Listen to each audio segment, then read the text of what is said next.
What's up, everybody? Just wanted to do a quick little video just to give you an idea of like some of the stuff that that I use for the gym and the shoes that I wear for the gym, just things like that. I mean, clearly you're gonna see me in a lot of Under Armour gear because personally I've always been a fan of Under Armour, and I know Nike's extremely popular, but for some weird reason their clothes just, I don't know, they feel a lot more comfortable to me. Maybe it's all mentality, who knows?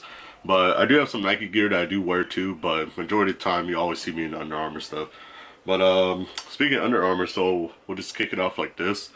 Um, got these right here, Curry lows, Curry 2 lows to be exact, with the Speedform upper. Extremely comfortable shoes. I've tried a bunch of different like basketball shoes too, like Melos, KDs. Obviously a lot of Jordan brand stuff. Generally they're really popular, so that's like the first thing that crosses your mind. Kobe 9s to be exact, and then some LeBrons and everything. But I don't know. Overall, these like Curry 2s, I mean, I know he's extremely popular right now. I can just hear you guys like, oh, here we go again, bandwagon and everything. But everything I wear, everything I do, especially when it comes down to working out and fitness and everything, it's ultimately is all about comfort. You want to be comfortable when you're working out. You want to have that free mobility and everything.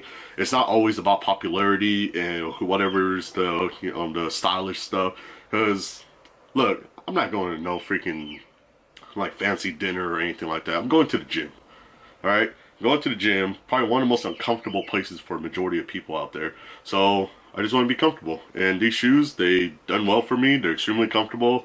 I guess I run kind of flat-footed or something, but ultimately they are really good, especially with the impact protection with the charged cushion. So we'll move on to the next one. So a lot of my times, the way I train and everything is majority of it's kind of like a powerlifting training. So you always have the three main focuses: bench press, squat, deadlift. So I mainly have shoes that are catered generally to those type of lifting programs and stuff.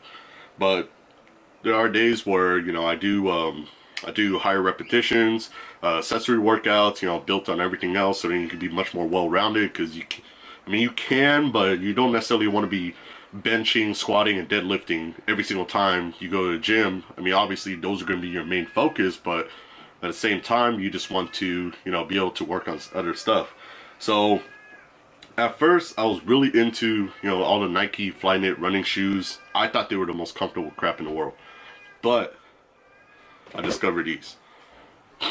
Ever since I got into Adidas Boost, even before the whole Yeezy, the whole Yeezy 750 Boost ever even dropped or anything, I was telling everybody Adidas Boost is the most comfortable shoes I've ever worn. Extremely responsive, very bouncy, great impact protection, and they are just hands down one of the best running shoes I've ever worn. I mean, I don't know about some of the newer technology because I know Nike came out with Lunar Epic. I mean, that may be better, but I mean, so far, Adidas Boost, I love it. I love it. I love it so much. I started wearing, Adidas Pure Boost for work and everything, and everybody's just like, "Oh, what are those? Those are knockoff Yeezys." Like, I'm like, nah. What are you talking about, knockoff Yeezys? He's like, come on, man. Yeezys use this technology incorporating their shoes to make them super comfortable. And I told you guys these are super comfortable, and nobody paid no attention to it until, Kanye dropped his shoes and stuff. So I got the gray wool and also got the mystery gray. Extremely comfortable, very clean looking, sleek, awesome. Definitely great running shoes. I don't really run, but when I'm not doing all the powerlifting training, then I want to be at least comfortable with it. So with deadlifts, I got the Chuck Taylor 2s. They got the Lunarlon, much more comfortable than your conventional Chuck Taylors. So the funny thing about these is that I initially bought them with the intent of just wearing just for like everyday casual shoes or something, just something really quick. It's like, okay, cool, I gotta go run an errand, I'll pop these on real quick, because you don't always want to go through all your boxes and look through your collection and everything. As you can see, I got a lot of Jordans and stuff like that. Like, I don't necessarily have to wear those shoes every single time I go out. So I got these and they just became my deadlifting shoes. So I I wouldn't say I never, but I wore them maybe a handful of times. But every time you majority of the time, every time you do see me in these, they're always in the Chuck Taylors when I'm deadlifting. But probably one of the most worn shoes that I wear because I'm so focused on working out my legs is the Nike Romaleo 2s. Extremely sturdy, very, very stiff shoes. They are not comfortable. I mean, they're comfortable to the point where, you know, like they're not going to be hurting your feet, but at some point in time they are going to hurt your feet because they are so freaking crazy. And you can see this. This is all plastic right here. Has that 15-degree elevation, so then that way it actually improves your posture, especially when you're doing low bar, high weight squats. So the funny thing about these is that because when I really got into powerlifting, I was squatting and stuff, I was like, man, it's like my knees are hurting, you know, my lower back is hurting. Maybe my body's just getting adjusted because I know, you know, once when you start working out a certain way, it's like your body's not used to it, and then you're just like, okay, cool. It's like maybe it's just, you know, give it some time to adapt to it. And like months passed, and I was just like, I'm still pushing for it, but it hurts. And then like I met some cool ass dudes over in at the 24-hour fitness that I go to. And they're just like, okay, cool. It's like, I watch your form. It's like, you know, your form's pretty good. But then it's just that, you know, maybe you should look into some knee sleeves. And maybe you should look into, like, different pairs of shoes. Because at that time, I was wearing the Nike Metcons. Because they were the most stable shoes I had. Especially because I was starting to lift heavier.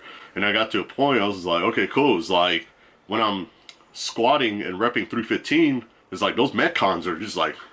It's like they're moving, and I was just like, dude, this is crazy. It's like I've never gotten to a point in my life where my shoes have actually started flexing because there's so much weight on it. I guess that's how it feels for like super fat people or something. I don't know.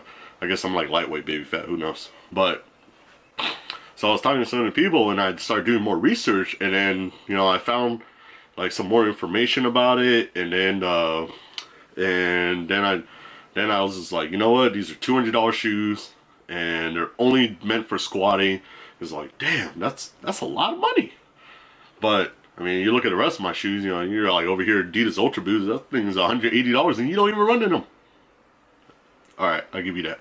But so I looked into it, did the research with that little bit of elevation, and the stability with the shoes. It does help, especially if you're lifting heavier, and because of the angle that it goes in.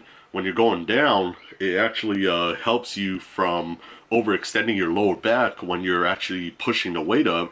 So from my understanding with what I've read, because of the way the position of your foot is, instead of completely flat, it's like this, it actually helps you when you're on the way back up. When you're exerting a lot of force, it actually relieves a lot of pain from your lower back and your knees. And ever since I started using these things, for some weird reason, I don't know, my knees and my lower back pain went away, who knows. So, but besides that, a couple other items, especially my workout gym bag. When you're going heavy, got the belt, you know what I'm saying? Right here, that's the brand if you guys are interested. Super sturdy, very big belt. I got a big ass belly, so I had to get double X. And overall, I love this lifting belt. It's worked wonders for me, gives them great stability, and it's been extremely durable, so I have no problems with it. Besides that, in my gym bag, you know, you'll find wrist wraps, especially for bench press. I mean, I know some people don't like wearing wrist wraps, but ultimately, once you go to a certain level, dude, it's like your wrist is gonna hurt. I don't care who the hell you are. Yeah, you can train on it, but in order to achieve that extra goal and not worry about the pain of your wrists, you know, it definitely helps stable it out. And I also recently just got a set of these, the Lockjaw clamps. I got to a point where I was just like, dude, I'm at a level where I move, you know, I lift relatively heavy compared to your average Joe at the commercial gyms. But then I'm just like, dude, it's like these clamps are like gold in there. Every single time I'm working out and I'm lifting heavy, especially when I'm unracking the weight on the squat, I was like, dude, I gotta, you know, I need the clamps or else the weights are gonna move because I get into the position aggressive enough where I can develop that explosiveness. And every single time I get in there, it's like, boom, the clamps just start moving. The weights start moving if I don't have the clamps. And there's like maybe only like 2 or 3 sets of clamps for the whole entire gym. was like, what the hell? How you gonna have 2 or 3 sets of clamps for the whole entire gym when you got the whole CrossFit section that's got 8 sections for deadlifts and squats, and then you got 3 squat racks. I mean, dude, I know I'm Asian, so clearly I'm good at math, but whomever decided to set that up obviously is not very good with numbers. So I was just like, dude, whatever, I bit the bullet. I bought my own clamps, so that way I'm not running around looking for it all the time. And that's how I ended up getting clamps. But besides that, I always have my beats, my music. I got the wireless ones. So over here, blah. You know what I'm saying? No cord dangling. It's like, because I got to a point where I was getting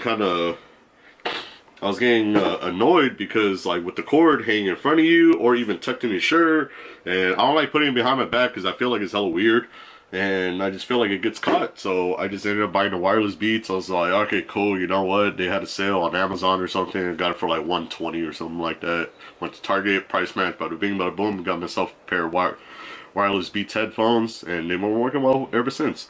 But yeah, the whole concept with that is that because when I'm doing deadlifts and stuff, and I just feel like sometimes, you know, the cord gets caught and it actually throws me off, and especially if I'm lifting heavy, I got to be concentrating or else I could potentially hurt myself. But yeah, that's pretty much it, man. It's just give you a quick little preview into like my whole collection of you know, my shoes, my workout gear, and everything. And yeah, that's it.